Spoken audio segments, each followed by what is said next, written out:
I'm happy. There's usually a phrase in English, they say, in the nick of time. I had seen the program and I was supposed to be scheduled to take the podium at about 4. But thanks to technology, because then I was able to realize that Umwami Raila has arrived, and I had to adjust my engagements elsewhere so that I can be here with him. So, and of course, let me give accolades to Governor Gladys Wanga and her team in the county for putting together a very, very colorful and important function for governors and for the country. Your Excellency Raila, we are standing here because devolution, in a way, is the product of different factions of our political landscape coming together. You will recall that after 2007-2008 elections, the Honorable Raila Odinga and the late Mwai Kibaki brought together what we commonly call the Grand Coalition Government. In the Grand Coalition Government,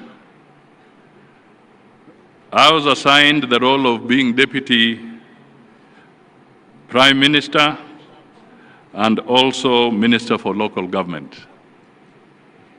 And through the leadership and guidance of the Honorable Raila and the late Mwai Kibaki,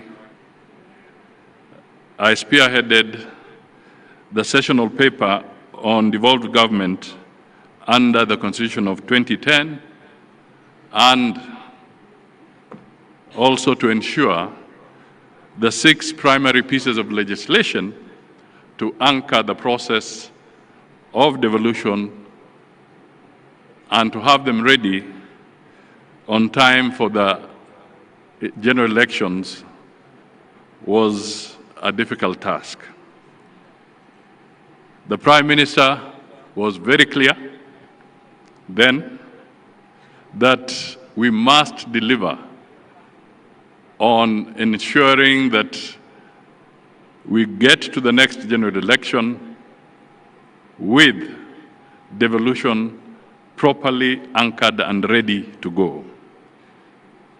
So we did that, and in that parliament, the sessional paper was approved, and attached to the sessional paper were 6 pieces of legislation, which today formed the basis and the foundation for the devolved system of government. So I want to confirm what the chair of the governors was just saying a few minutes ago, that it is not fiction, it is a fact that Raila was at the center of ensuring that devolution takes root. Now, let me come to another very quick point. Maybe it has been said by previous speakers, but I normally wear my other hat once in a while to look at numbers. And in the past 11 years, we are now in the 12th,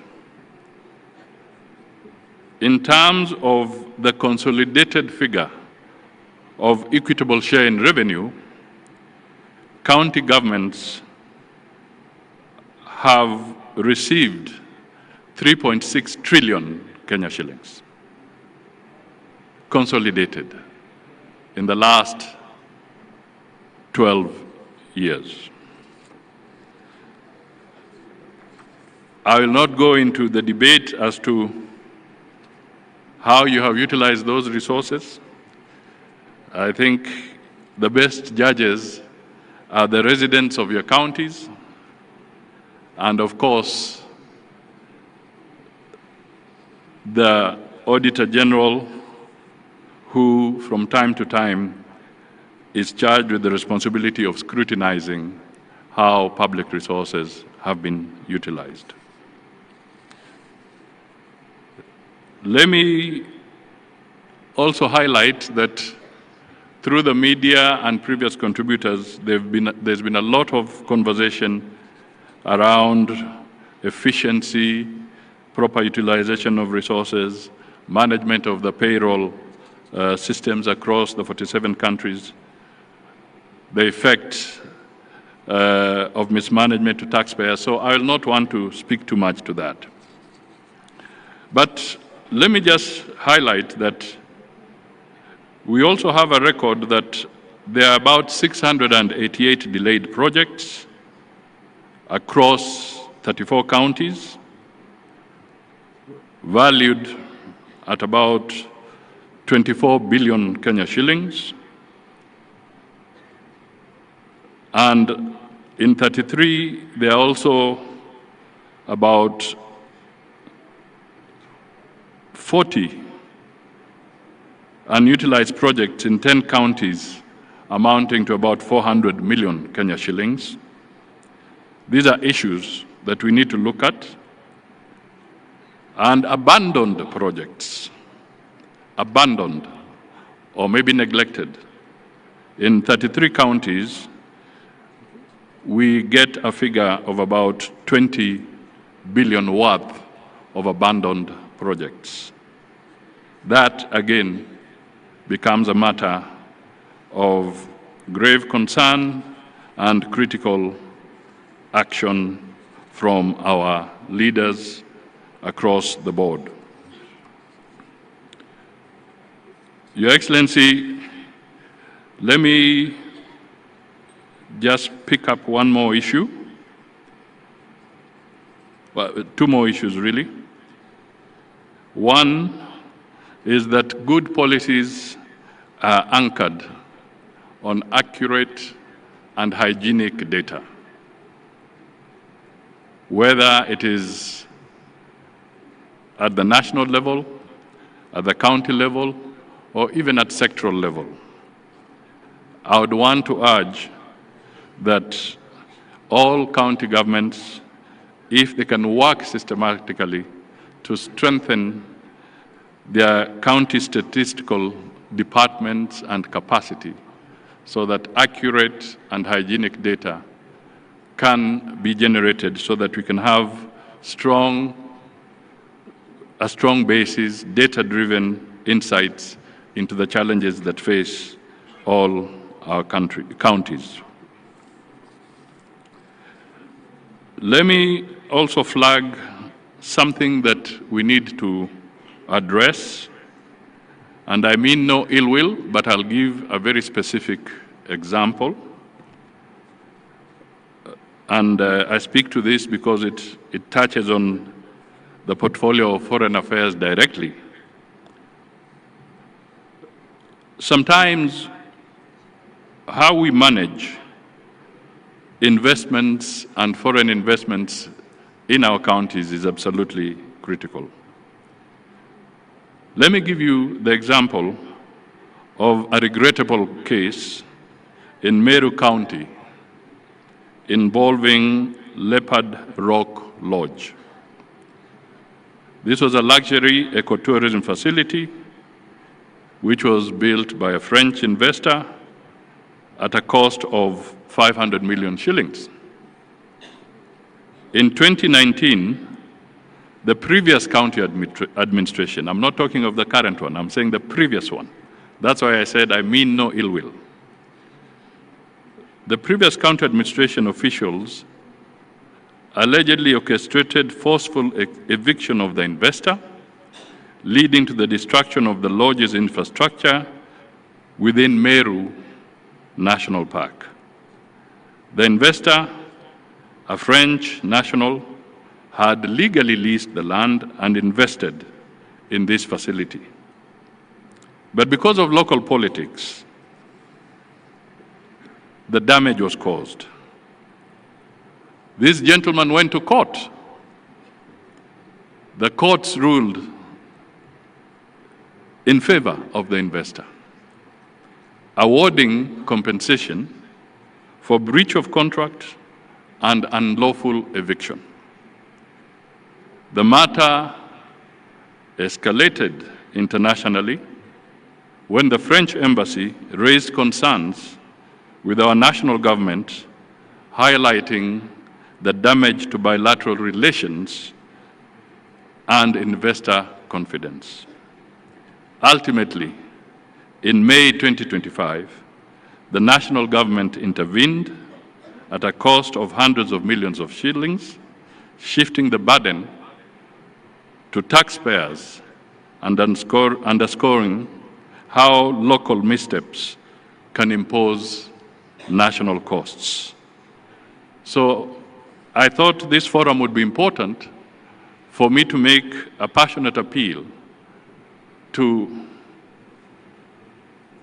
Kenyans in all our 47 counties and leaders in all our 47 counties that competition for foreign direct investment is absolutely essential for growth, for employment, for revenue. And if we do not respect the rule of law in those counties, we cause a lot of damage and the consequences can be very grave.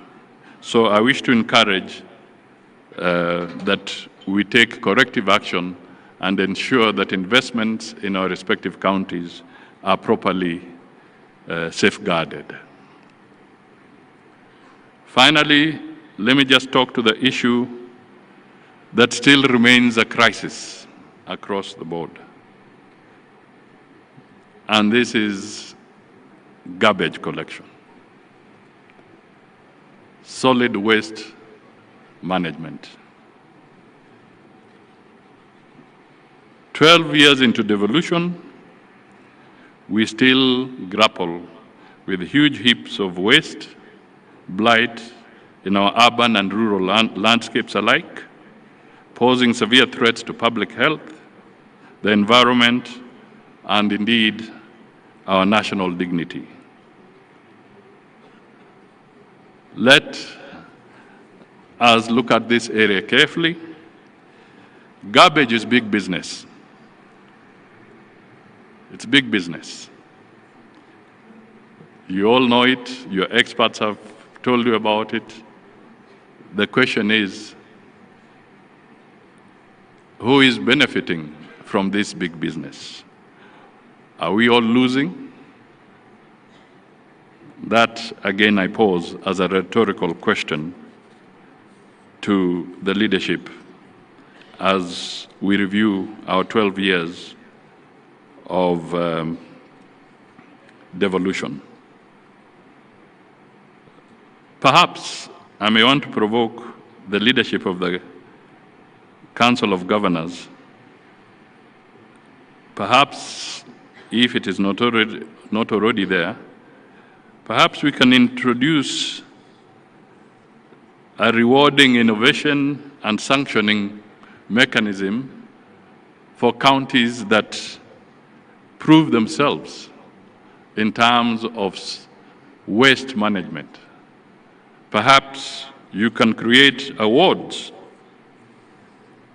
where the resource allocation is increased if a county can properly demonstrate that they are able to deal with the solid waste challenge effectively, and those that may not be able to do so perhaps can be sanctioned so that they can also pull up their socks and not pull the other counties down.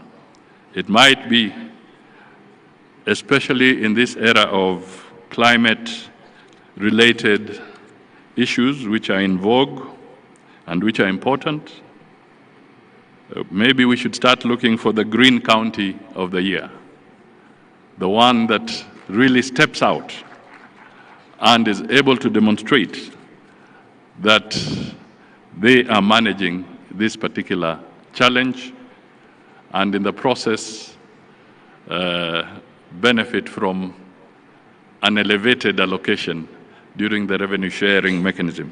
I'm speaking when I know there are legislators here, so perhaps they can refine this better as they reflect on some of these things. So I think I end there, but most important, devolution is and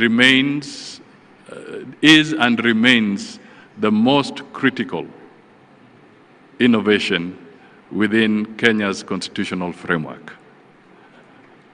And whatever the challenges we face, I think it's important to acknowledge that the governors and their teams have made a difference in our society, and we challenge them to continue making that difference and making it even better as we go into the future.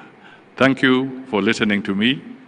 And now, I've been asked by the chair of the Council of Governors to request everybody to be upstanding so that we can usher in Umwami Raila Odinga so that he can come and give the final address.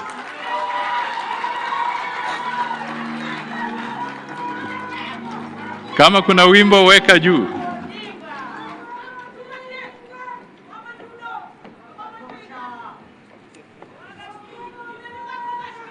Thank you.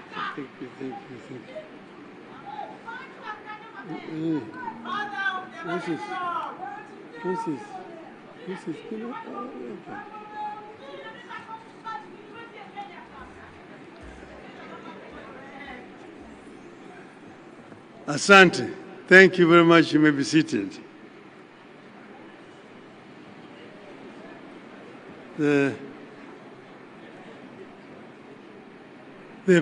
Prime